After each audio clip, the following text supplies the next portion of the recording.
wanted to show you a paper that I wrote when we were back in the days of the box cooker. Mm.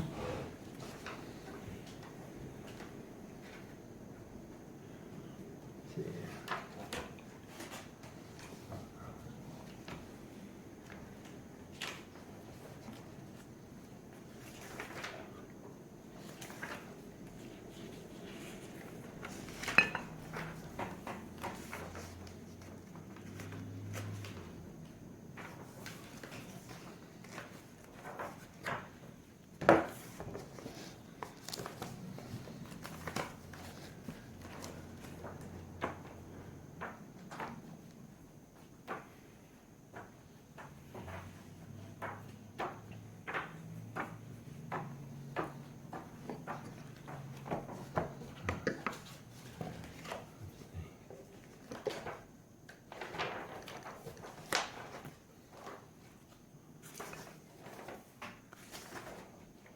So when we were doing the box cooker exclusively, a big issue was the heat loss from the cooker, from the bottom and the sides.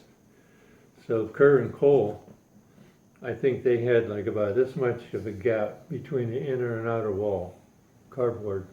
Mm-hmm. And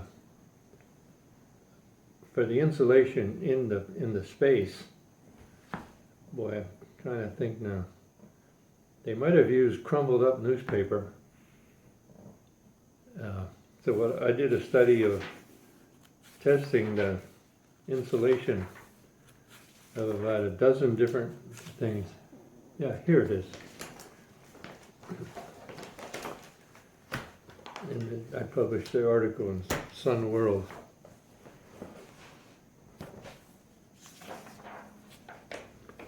Yeah. Okay. Question was, what should you put in that space between the two walls of a box cooker? Yep. To give you the best insulation? Sure. And you know what was the best material that I found? Wool? White chicken feathers. White chicken feathers. Is it You white get- chicken feathers. Well, and it's like down, right? Down, That feathers. gave the best. So I made a table here. Yeah, here's an interesting table. That's. Okay, is there? This is the thermal resistance.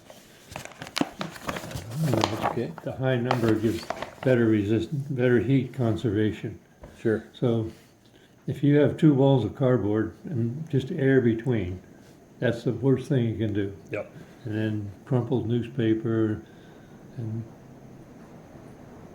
you can put aluminum foil in there, different things like this. Mm-hmm. And chicken feathers is one of these. Well, the best one was foiled walls. Yeah, excuse me. Maybe white feathers weren't the best, but the best thing is you put foil on the walls, and then you put baffles, also foiled, in there. Okay, sure. Yeah, so here's the inner wall, the box wall. Here's the outer wall. Put a layer of cardboard in there, and foil on everything. Okay. You see Sure.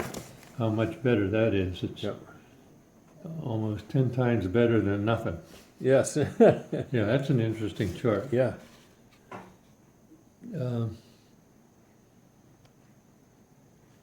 Yeah, chicken feathers is right here. It's Yep. like 1.3, and the maximum is 1.8. Sure. So anyway, So feathers is pretty good. It's just, Yeah.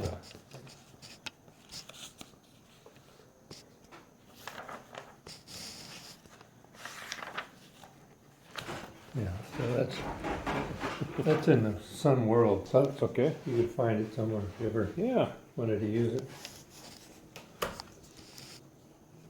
Is that publication still running, or? I don't know. Well, if you ever wanted, like, a copy of the paper, I could, send it to you. Just ask me for whatever you want. Yeah, that would be a perfect one. probably every 2 or 3 months, someone will post on the World Network on Facebook, which is up to almost 8,000 people now. What's the best stuff to use? Stan Wells, who I just visited again for kind of an encore video, he is using rock wool, and he's replicated the sun oven using rock wool, and he says he's getting higher temperatures than the sun oven that he has. And it's apparently someone told him it's what they put in these big pizza ovens.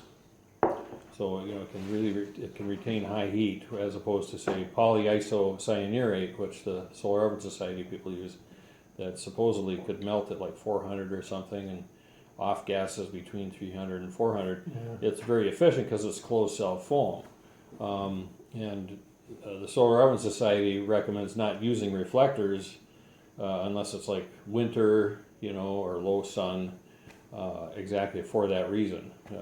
Because they know the insulation it's probably not ideal if you want to really get really high heat. But anyway, I found out in my work that radiation is a big factor on the heat loss of whatever you have, whether it's a pot or a wall of a solar cooker. I mean, don't neglect radiation, and the best radiation is something with a very low emissivity. Polished aluminum or aluminum foil works good for that. Yep. Wow. And in some trivia, I used to work in a cryogenic company. Cryogenic business, super low temperature. Sure.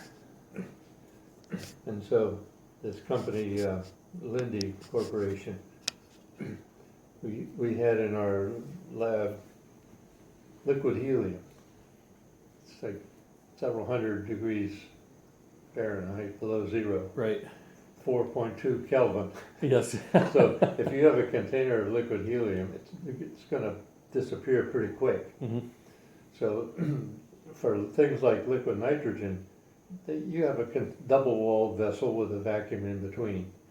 But to preserve liquid helium, you need what is called super insulation. It's such a low conductivity.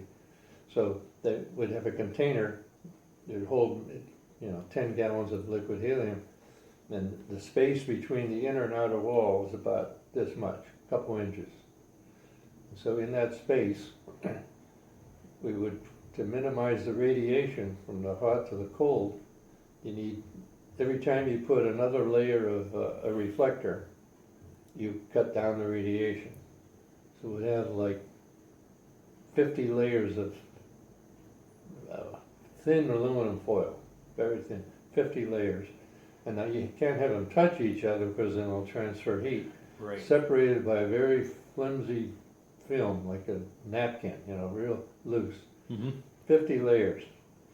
And then the whole thing is pulled down to a very low vacuum. The best insulation. Wow. And so my boss, he said, if you had our container with the super insulation, you filled it up with hot coffee, hot enough to drink, it was 120 or something. Sure. And he said, you put it outside there. How long would that stay drinkable coffee? Say it's drinkable if it's 90 or more. You just leave it sit out there, and this is Buffalo, New York, wow. Winter and summer. How long would it stay drinkable? Yep. Make a wild guess. At least a day? 100 years. Oh, wow. That's how good it was. Oh, my goodness. The heat loss was just nothing. Yeah. Well, quick question. Craig Berglund, he cans stuff, and he'll get green coffee beans for roasting later, and then he'll put them in a quart jar, and you can get those vacuum sealers. Well, it's clearly not 100% vacuum. I mean, there's always some residual, but I'm wondering how far can you go with that? When you said a low vacuum, that's like as much air as possible, Extremely low. There should be almost nothing left. And I'm just wondering if these commercial ones that you can use cans would bring it down low enough where I could do that at home with. But what you're describing that low pressure almost doesn't affect the radiation. Okay, yeah, Because the molecules still can bounce back and forth. right, You have to get a real low vacuum. I mean, so low that there aren't many molecules in there bouncing around. okay. They In basically order to get that fly 100 by each other, year. okay, okay, that makes sense. Yeah, so I guess this canning jar thing won't cut it. Well, it's nice to get the air out for other reasons. Yeah, yeah, yeah. Wow.